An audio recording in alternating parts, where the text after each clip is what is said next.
Once upon a time in a bustling city, there stood a magnificent house painted in warm shades of brown and cream. It was not just the size of the house that made it stand out but the love and generosity that dwelled within it. This was the home of the Benson family. Mr. Benson, the head of the household, was a successful contractor whose hard work and honesty earned him great respect in the community. His wife, Mrs. Benson, owned a large and thriving supermarket that people from all corners of the city visited. Together they were admired for their kindness and charitable deeds. The Bensons had 2 children, Jack, a brilliant 12-year-old boy, and his younger sister, Emily, who was 7 and full of life. The children attended a prestigious school in the government residential area, and they made their parents proud with their excellent grades and good behavior. The Benson family had everything a person could dream of: wealth, health, and happiness. But what set them apart was their willingness to share their blessings. They gave generously to those in need, supported local churches, and were always the first to lend a helping hand. The family also had a live-in maid named Nana, who had come to work for them 3 years ago. Nana was a widow, and her husband's untimely death had left her with a young son named Oliver, who was just 4 years old. Out of compassion, the Bensons allowed Oliver to live with them too. He quickly became a part of the household, playing with Jack and Emily and filling the home with his innocent laughter. Nana was quiet and diligent in her duties. She cooked, cleaned, and took care of the children as if they were her own. Mrs. Benson treated her with kindness, often giving her gifts and making sure she was comfortable. Nana seemed grateful on the surface, but deep down she harbored feelings of envy. One sunny afternoon, Mrs. Benson called Nana into the living room. "Nana," she said warmly, "you've been working so hard lately. I think you deserve a break. Why don't you take a week off to rest and spend some time with Oliver?" Nana blinked in surprise. "Thank you, ma'am," she said, though her voice was stiff. Mrs. Benson smiled and handed Nana a small bundle. "These are some of Jack's clothes that no longer fit him. I thought Oliver might like them. Here's some cash as well, to help with whatever you might need during your time off." Nana accepted the gifts, but as she walked back to her room, her heart burned with bitterness. She looked at the neatly folded clothes and muttered to herself, "Old clothes? Is this how she sees me? A charity case? How dare she insult me like this?" That night, Nana sat in her room, her mind churning with dark thoughts. She couldn't sleep. The generosity of the Bensons, which had once felt like kindness, now felt like an insult to her pride. "They think they're better than me," she whispered to herself. "I'll show them they're not." The next morning, Nana packed a small bag and told Mrs. Benson she would be leaving for her break. "I'll be back soon," she said with a forced smile. "Thank you for everything." Mrs. Benson nodded, oblivious to the storm brewing in Nana's heart. "Take care of yourself, Nana. And give Oliver a big hug from all of us." But instead of going home, Nana made her way to a secluded part of the city, where she had heard of a spiritualist who was said to have powers to change destinies. The spiritualist's house was old and eerie, with wind chimes clinking softly in the breeze. He was sitting on the porch when Nana arrived. "What brings you here?" he asked, his voice deep and raspy. Nana hesitated but then poured out her grievances. "My employers pretend to be kind, but they look down on me. They make me feel small. I want them to regret ever trying to humiliate me." The spiritualist stared at her for a moment, then nodded. "Very well. But remember, once you set this in motion, you cannot undo it." "I don't care," Nana said, her voice firm. The spiritualist handed her a small bottle of dark liquid. "Mix this into their food or drink.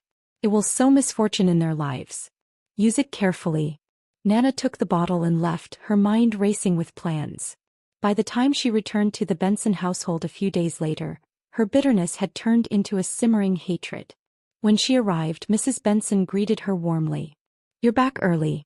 I hope you had a good rest." Nana forced a smile. "I missed you all so much," she said sweetly.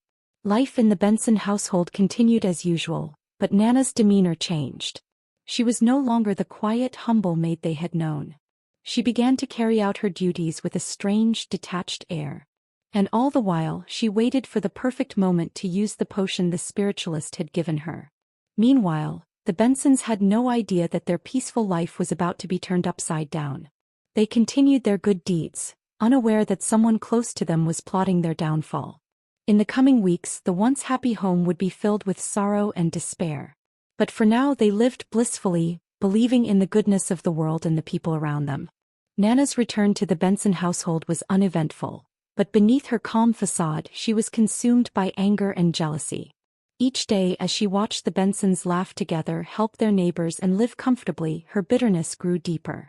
The kindness that once made her feel safe now felt like a reminder of her own struggles, and she couldn't bear it any longer. She kept the small bottle from the spiritualist hidden in her drawer, waiting for the right moment to put her plan into action. At first she hesitated. Every time she saw the Bensons' children, Jack and Emily, her heart softened. They were innocent after all. But then she would recall Mrs. Benson handing her Jack's old clothes and feel the sting of humiliation all over again.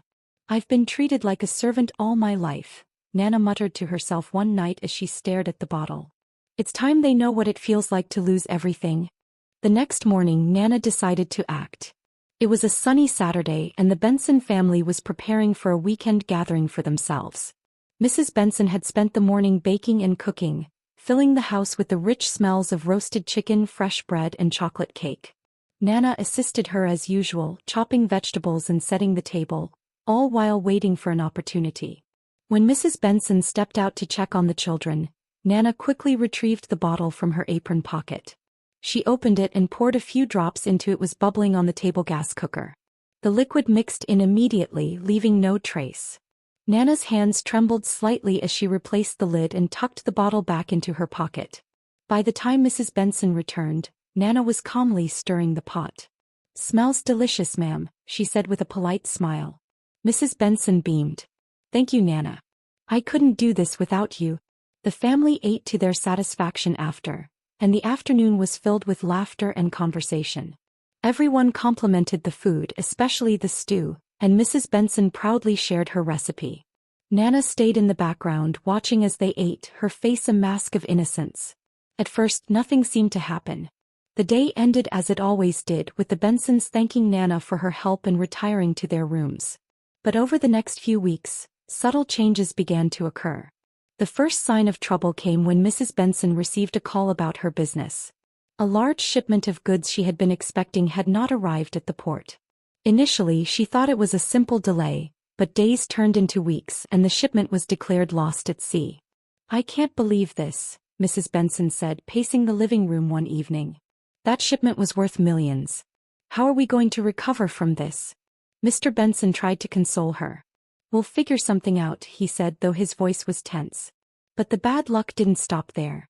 Just a week later, Mr. Benson lost a major contract he had been counting on. The client, who had previously been eager to work with him, suddenly backed out with no explanation. "I don't understand," Mr. Benson muttered, staring at the rejection letter.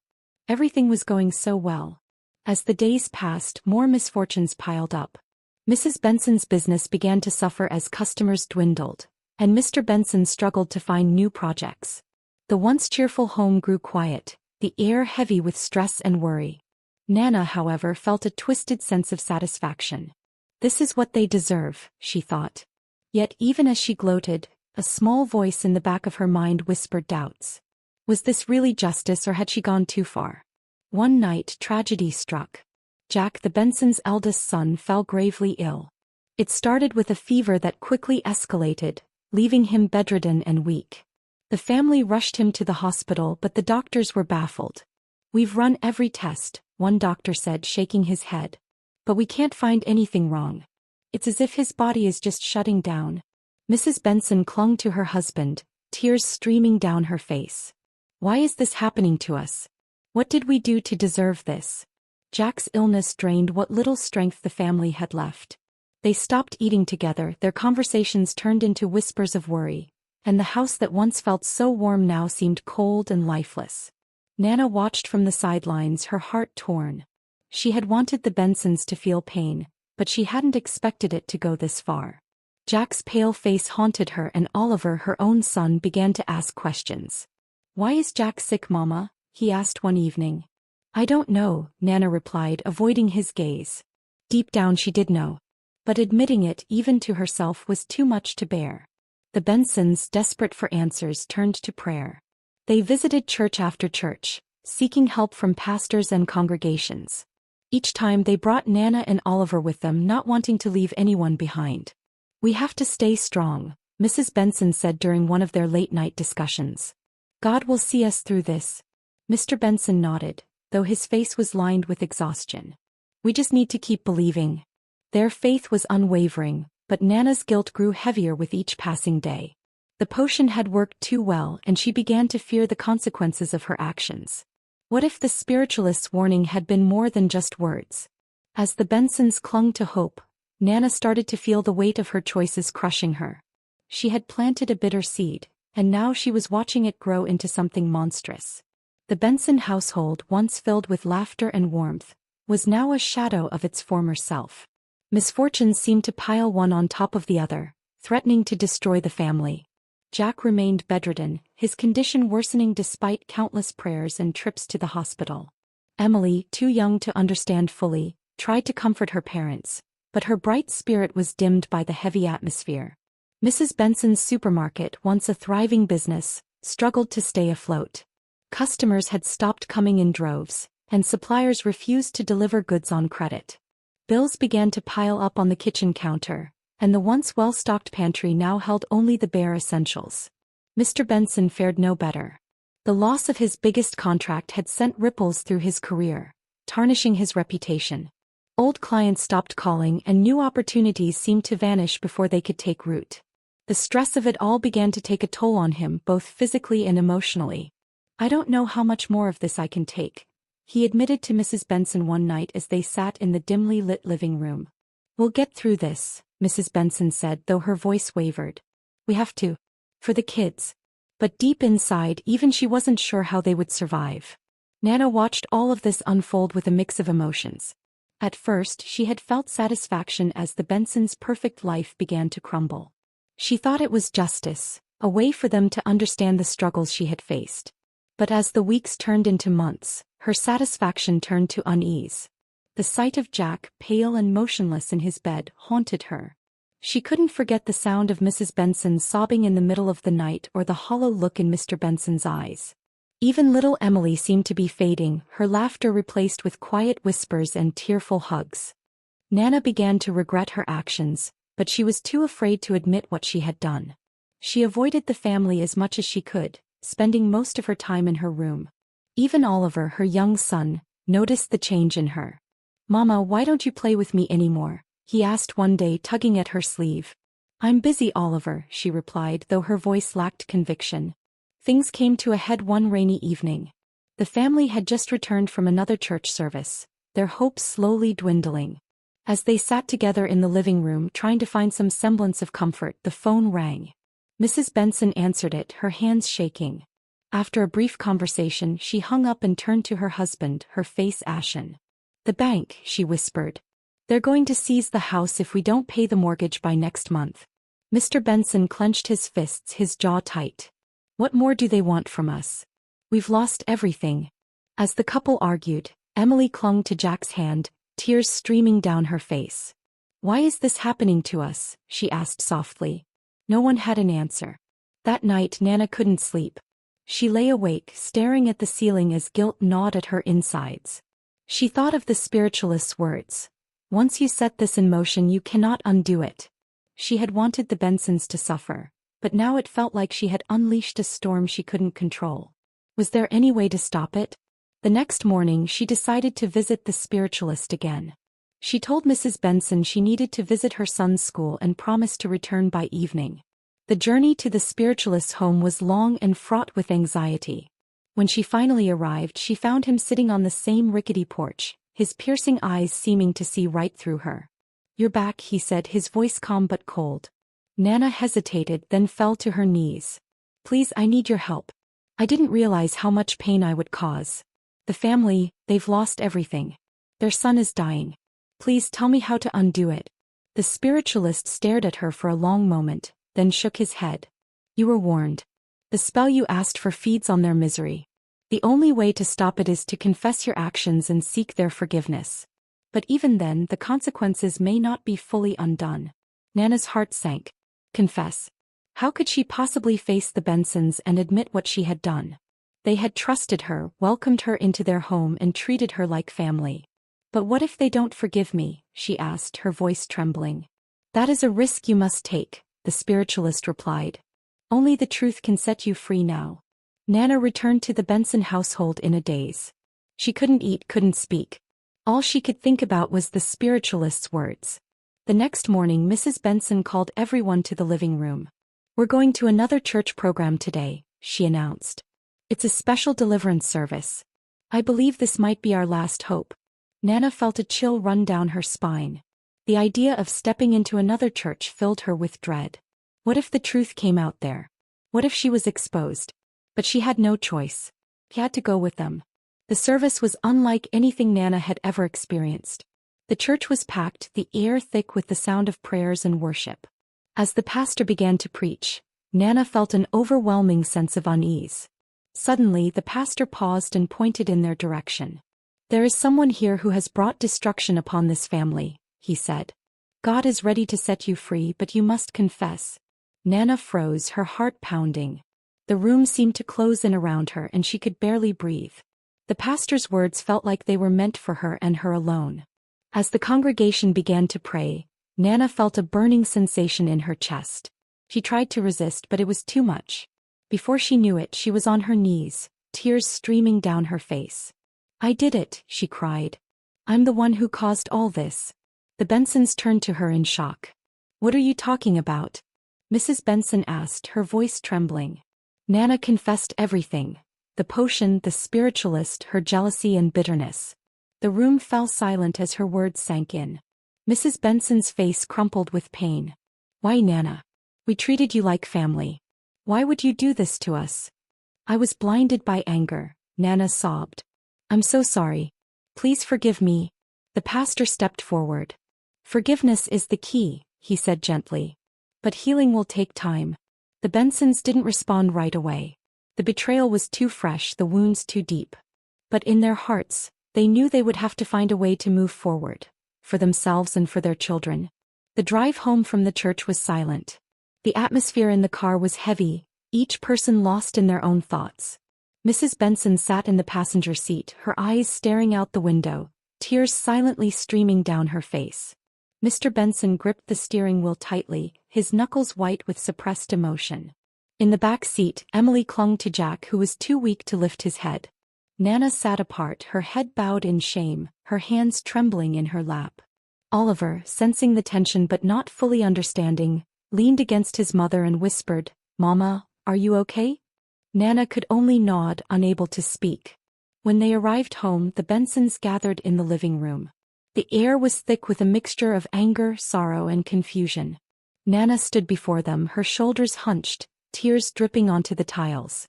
Mr. Benson was the first to break the silence. His voice was low and strained, trembling with barely contained fury. How could you do this to us, Nana? After everything we've done for you? We trusted you with our lives, our children. Mrs. Benson interrupted, her voice softer but no less anguished. I treated you like a sister, Nana. We opened our home to you and your son. Why would you betray us like this? Nana sank to her knees, sobbing. I was wrong. I let my bitterness and jealousy cloud my judgment. I didn't think it would go this far. Please, I never meant to hurt Jack or any of you. I'm so sorry. Sorry won't bring back what we've lost, Mr. Benson snapped, his voice rising. Do you even understand the damage you've caused? My job, her business, our son's health. It wasn't supposed to be this way. Nana cried, looking up at them with pleading eyes. I thought it would just humble you, make you see what it feels like to lose. I didn't know it would become this nightmare. Her words hung in the air, and for a long moment no one spoke. Finally, Emily's small voice broke the silence. Does this mean Jack will get better now? All eyes turned to the pastor who had accompanied them back home, offering to pray and counsel them after the service. He sighed and stepped forward. Nana has confessed, and that is the first step, the pastor said. But true healing requires forgiveness and faith. If you can find it in your hearts to forgive her, God will do the rest. Mr. Benson shook his head, his face a mask of disbelief. Forgive? After what she's done? How can you ask that of us? It's not about excusing her actions, the pastor replied gently. Forgiveness is about setting yourselves free from the bitterness and anger that will otherwise consume you. Without it, the wounds will never fully heal. Mrs. Benson looked at her husband, tears brimming in her eyes. "We've lost so much already," she whispered. "But we can't lose ourselves too." Mr. Benson closed his eyes, his chest rising and falling with deep, heavy breaths. After what felt like an eternity, he turned to Nana. "I don't know if I can ever trust you again," he said, his voice trembling. "But for the sake of my family, I will try to forgive you." Mrs. Benson nodded, though her expression was still pained. "I forgive you, Nana. But this doesn't mean things can go back to the way they were." Nana bowed her head, her tears falling freely. "Thank you," she whispered.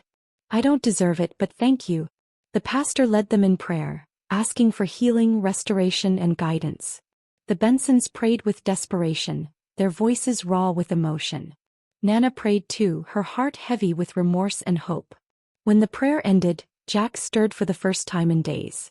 His pale lips parted and he whispered, "Mom, I'm thirsty." Mrs. Benson rushed to his side, tears of relief streaming down her face. She helped him drink some water, and for the first time in weeks his eyes opened fully. "Jack," Emily cried, throwing her arms around her brother.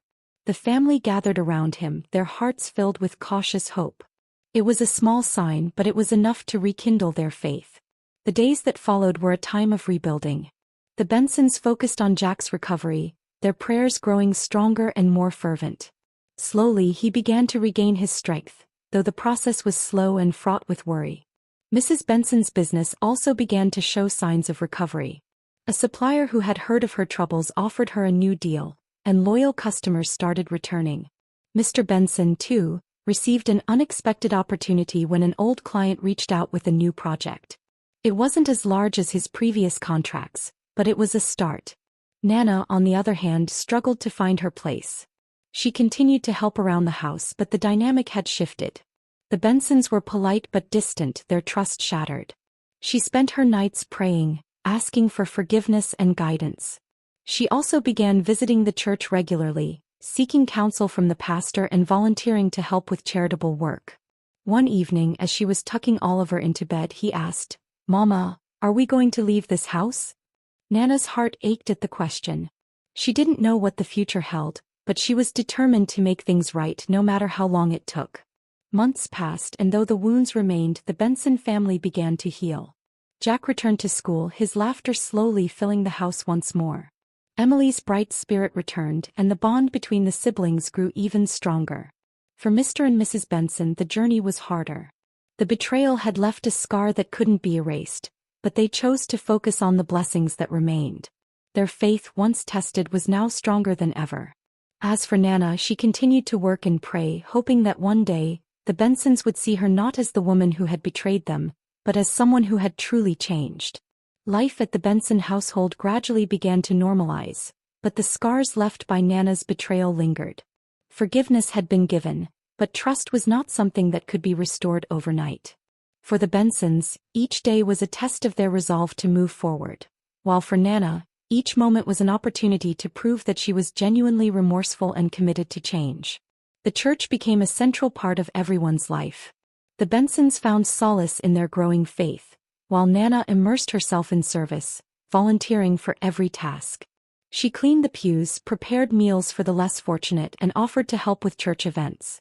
People in the congregation noticed her dedication and began to speak of her transformation. "She's changed," Mrs. Benson overheard one of the church elders say. "It's clear she regrets her actions." But Mrs. Benson remained guarded. She had forgiven Nana in prayer, but the wounds in her heart were still raw. One Sunday, the pastor approached Nana after the service.